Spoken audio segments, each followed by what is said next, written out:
Hello students, हमने पिछली class में जो कैरेक्टरिस्टिक्स या प्रॉपर्टीज थी डी ब्लॉक एलिमेंट्स की वो देख ली थी। अब डी ब्लॉक एलिमेंट्स में कुछ इंपॉर्टेंट कंपाउंड्स हैं, अब उनके बारे में स्टडी करना है, उनकी प्रिपरेशन, उनकी प्रॉपर्टीज, उनको स्टडी करना है। इनमें सबसे इंपॉर्टेंट है दो compound, one is potassium dichromate and the other is potassium permanganate. इनकी प्रिपरेशन, इनकी प्रॉपर्टीज एग्जाम में लिखने के लिए आती हैं, कॉम्पिटिटिव के हिसाब से भी इम्पोर्टेंट है, उसमें भी इसके ऊपर बेस्ड क्वेश्चन आ सकता है। ये जो प्रॉपर्टीज हैं इनको तुम अपनी कॉपी में नोट डाउन करोगे। कैसे? वीडियो को पॉज करना, वीडियो को पॉज करके बोर्ड के ऊपर जो भी लिखा उसको अपनी कॉपी में लिखना और उसको याद करने की कोशिश करना, ठीक है? क्योंकि ये रिएक्शंस हैं, ये तुम्हें याद करने ही पड़ेंगे, कोई और अदर ऑप्शन अपने पास नहीं है। पहला कंपाउंड है पोटेशियम डाइक्रोमेट। पोटेशियम डाइक्रोमेट का फॉर्मूला होता है K2Cr2O7। पोटेशियम डाइक्रोमेट को हम प्रिपेयर करते हैं फ्रॉम क्रोमाइट ओर। क्रोमाइट ओर होता है FeCr2O4, इसको अपन बोलते हैं क्रोमाइट ओर। क्रोमाइट ओर से पोटेशियम डाइक्रोमेट को ऑब्टेन करने के लिए हम इस क्रोमाइट ओर का रिएक्शन कराते हैं सोडियम हाइड्रोक्साइड के साथ इन प्रेजेंस ऑफ एयर। ये क्रोमाइट ओर का रिएक्शन सोडियम हाइड्रोक्साइड के साथ इन प्रेजेंस ऑफ एयर, तो उससे अपन को मिलता है सोडियम क्रोमेट। ये जो कंपाउंड है this is called sodium chromate. अब ये जो सोडियम क्रोमेट है हम इसका रिएक्शन कराते हैं सल्फ्यूरिक एसिड के साथ। सोडियम क्रोमेट का रिएक्शन कराते हैं सल्फ्यूरिक एसिड के साथ। तो ये यहाँ के दो सोडियम SO4 के साथ मिलकर Na2SO4 सोडियम सल्फेट बना देते हैं। बाकी बचे हुए दो Na क्रोमियम और ऑक्सीजन के साथ मिलकर बनाते हैं सोडियम डाइक्रोमेट, जिसका फॉर्मूला होता है Na2Cr2O7 सोडियम डाइक्रोमेट, और बाकी बनता है वाटर। तो यहाँ बन गया सोडियम डाइक्रोमेट, लेकिन अभी अपना पर्पस सॉल्व नहीं हुआ। हमें सोडियम डाइक्रोमेट नहीं चाहिए था, हमें चाहिए था पोटेशियम डाइक्रोमेट। तो अब ये जो सोडियम डाइक्रोमेट है उसका अपन रिएक्शन कराते हैं पोटेशियम क्लोराइड के साथ। तो ये जो पोटेशियम है ये सोडियम को यहाँ पर रिप्लेस कर देता है। ये दो Na के साथ दो Cl 2 NaCl बना के निकल जाएंगे और पोटेशियम यहाँ पर आ जाएगा। तो बन गया K2Cr2O7 that is potassium dichromate. यही अपन को प्रिपेयर करना था। तो पोटेशियम डाइक्रोमेट की प्रिपरेशन तो हो गई। अब अपन को देखनी है इसकी properties. First property, action of heat. जब हम पोटेशियम डाइक्रोमेट को हीट करते हैं तो ये कन्वर्ट हो जाता है पोटेशियम क्रोमेट में। Potassium chromate K2CrO4। तो ये हमने पोटेशियम डाइक्रोमेट को हीट करा, इसने बनाया पोटेशियम क्रोमेट, बाकी निकल जाता है क्रोमियम ऑक्साइड। अब next property, action of alkalis. जब हम पोटेशियम डाइक्रोमेट का रिएक्शन अल्कली जैसे पोटेशियम हाइड्रोक्साइड से करते हैं तो ये बनाता है फिर वही जो ऊपर बनाया था पोटेशियम क्रोमेट।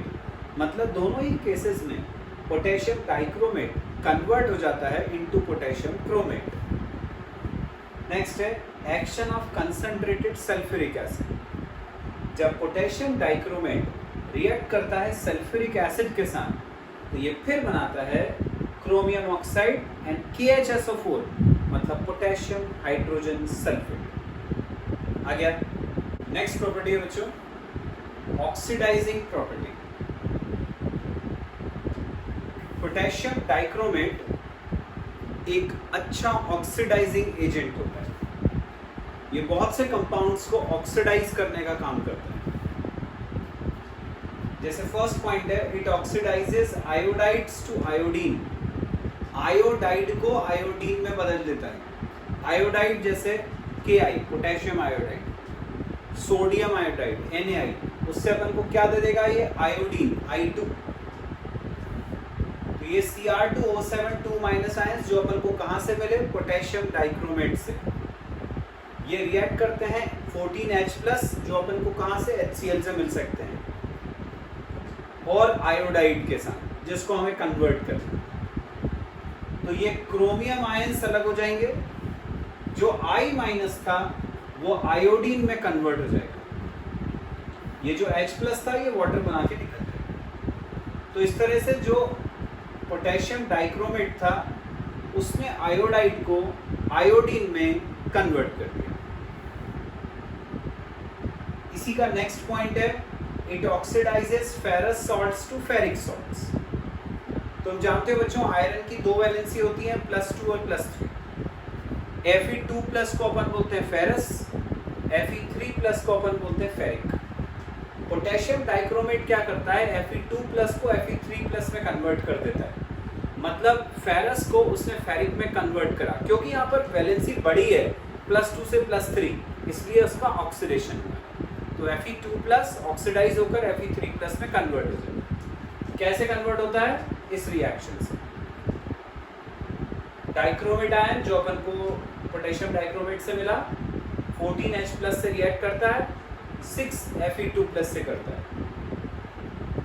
फिर जैसे ऊपर वाले रिएक्शन में हुआ था वैसे ही ये क्रोमियम आयन से अलग हो गए, 14H+ जैसे ऊपर था वैसे ही उसमें वाटर बना दिया, और ये जो फेरस आयंस थे ये कन्वर्ट हो गए फेरिक आयंस।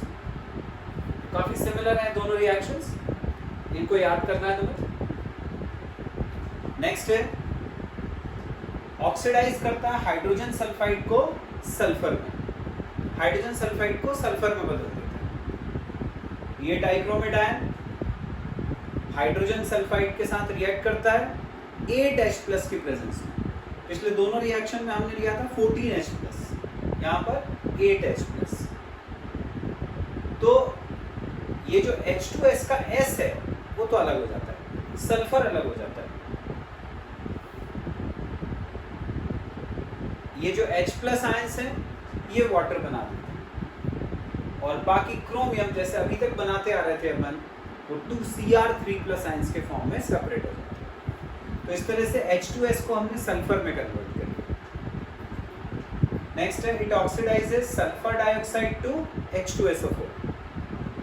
सल्फर डाइऑक्साइड को H2SO4, H2SO4 में कौन से आयंस होते हैं, H2SO4 में होते हैं SO4 2 minus ions, sulphate ion अपन इनको बोलते हैं। तो हमें किसी तरह से SO2 को SO4 2 माइनस में कन्वर्ट करना है, फिर वो वाटर के साथ मिलकर H2SO4 बना देगा। तो ये अपन ने डाइक्रोमेट आयन लिया, सल्फर डाइऑक्साइड के साथ रिएक्ट करता है 2H+ की प्रेजेंस में। तो फिर जैसे अभी तक हम करते आ रहे थे 2Cr3+ अलग हो जाएगा, एक वाटर बन जाएगा, और ये जो SO2 था ये कन्वर्ट हो जाता है SO4 2 minus ion. Sulphate ion बन गए तो उससे इजीली सल्फ्यूरिक एसिड बन जाता है। हाइड्रोजन परऑक्साइड, जब ये हाइड्रोजन परऑक्साइड से रिएक्ट करता है तो ये हाइड्रोजन परऑक्साइड को वाटर में कन्वर्ट कर देता है। कैसे, ये पोटेशियम डाइक्रोमेट सल्फ्यूरिक एसिड की प्रेजेंस में रिएक्ट करता है विद हाइड्रोजन परऑक्साइड। तो ये क्रोमियम जो है ये CrO5 के फॉर्म में सेपरेट होता है, पोटेशियम बना देता है पोटेशियम सल्फेट, और ये जो हाइड्रोजन परऑक्साइड है ये कन्वर्ट हो जाता है इनटू वाटर। तो अब ये रिएक्शंस अपने कॉपी में लिखो और इनको याद करने की कोशिश करो। अब जो नेक्स्ट इंपॉर्टेंट कंपाउंड है पोटेशियम परमैंगनेट। पोटेशियम परमैंगनेट को अपन प्रिपेयर करते हैं फ्रॉम पायरोल्यूसाइट ओर।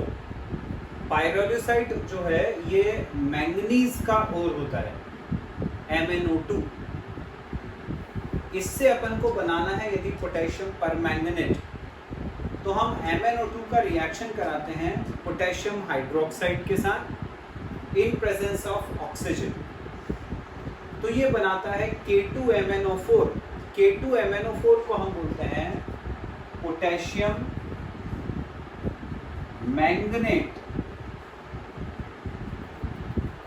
हमें बनाना था पर मैंगनेट, पर ये अभी पोटेशियम मैंगनेट बना है। अब इस पोटेशियम मैंगनेट को हमें कन्वर्ट करना है टू पोटेशियम पर मैंगनेट, तो उसके लिए अब अपन इसका इलेक्ट्रोलिसिस करेंगे। जब हम इसको इलेक्ट्रोलाइज करते हैं तो ये 2K तो 2K+ आयंस बना देता है। ये MnO4 की वैलेंसी 2 क्रिस क्रॉस रूल से, तो ये MnO4 2- आयंस बन जाते हैं। अब ये जो MnO4 2- आयंस हैं ये कन्वर्ट होते हैं इनटू पर मैंगनेट आयंस। ये कन्वर्ट होता है MnO4- आयन में और एक माइनस चार्ज एक इलेक्ट्रॉन के फॉर्म में निकल जाता है। तो इस तरह से ये जो मैंगनेट आयन था MnO4 2- वो यहाँ पर आके कन्वर्ट हो जाता है इनटू पर मैंगनेट आयन। अब ये K+ और MnO4- मिल जाएंगे तो बन जाएगा KMnO4।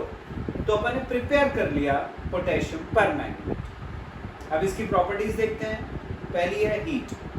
यदि अपन पोटेशियम पर मैंगनेट को हीट करें तो ये वापस कन्वर्ट हो जाता है into potassium manganate by this reaction. KMnO4 heat करने पर कन्वर्ट हो जाता है K2MnO4 में, MnO2 और O2 निकल जाता है।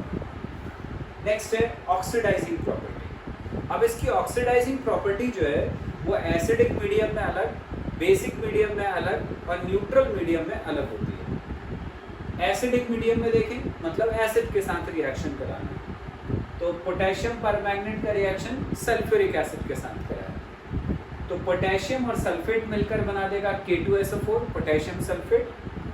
Mn और SO4 मिलकर बना देगा MnSO4। वाटर निकल जाएगा और निकलेगा 5 नेसेंट ऑक्सीजन। तो क्योंकि ये ऑक्सीजन रिलीज कर रहा है इसलिए अपन बोलते हैं ये उसकी ऑक्सीडाइजिंग प्रॉपर्टी है।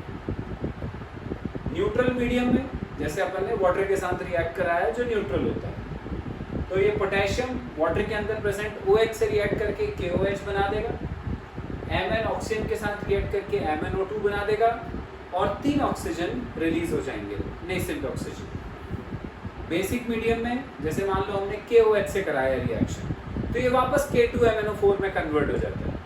ये K2MnO4 में कन्वर्ट हो जाता है, वाटर निकलेगा और 1 नेसेंट ऑक्सीजन निकलेगा। तो ये हो गई इसकी ऑक्सीडाइजिंग प्रॉपर्टी अलग अलग मीडियम। नेक्स्ट प्रॉपर्टी है बच्चों, it oxidises ferrous salt to ferric. Ferrous और फेरिक हमने K2Cr2O7 के केस में भी पढ़ा था। फेरस सॉल्ट में Fe2+ आयंस होते हैं, फेरिक में Fe3+। तो ये अपना पर manganate ion from KMnO4 Fe2+ से रिएक्ट करता है इन प्रेजेंस ऑफ 8H+, जैसे 8HCl ले लिया। तो ये जो MnO4- है उसमें से Mn2+ आयंस तो अलग हो जाते हैं।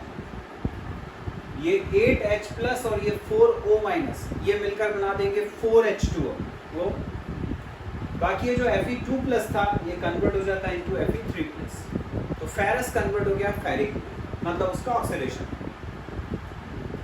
It oxidises oxalates to carbon dioxide. Oxalate को कार्बन डाइऑक्साइड में बदलता है। ऑक्सलेट क्या होता है सोचें। ऑक्सैलिक एसिड तुमने नाम सुना होगा। ऑक्सैलिक एसिड ये होता है COH, इसको बोलते हैं ऑक्सैलिक एसिड। यदि तुम इसमें से 2H को हटा दो क्या बचा? 2 कार्बन C2, 4 ऑक्सीजन O4 और ये जो 2H+ हटाए उसकी वजह से 2-। इसको बोलते हैं oxalate ion because it is obtained from oxalic acid. ये ऑक्सलेट आयन रिएक्ट करता है MnO4 के साथ इन प्रेजेंस ऑफ 16H+। फिर वही MnO4 में से Mn2+ आयंस अलग हो जाएंगे। ये जो 16H+ है वो ऑक्सीजन के साथ मिलकर 8H2O बना देगा। बाकी बचा ये 5 × 2 10 CO2 कार्बन डाइऑक्साइड में कन्वर्ट होगा। नेक्स्ट आयोडाइड को आयोडीन में, हमने डाइक्रोमेट के केस में भी पढ़ा।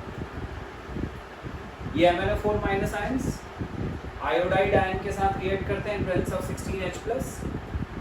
फिर Mn बदल जाता है Mn2+ में। ये जो 10I है ये 5I2 में बदल जाएगा। 16H+ ऑक्सीजन के साथ रिएक्ट करके 8H2O बना के निकल। सल्फाइड को सल्फेट में कन्वर्ट करेगा। ये सल्फाइड आयन क्या होता है? SO3 2 माइनस, ये सल्फाइड आयन होता है।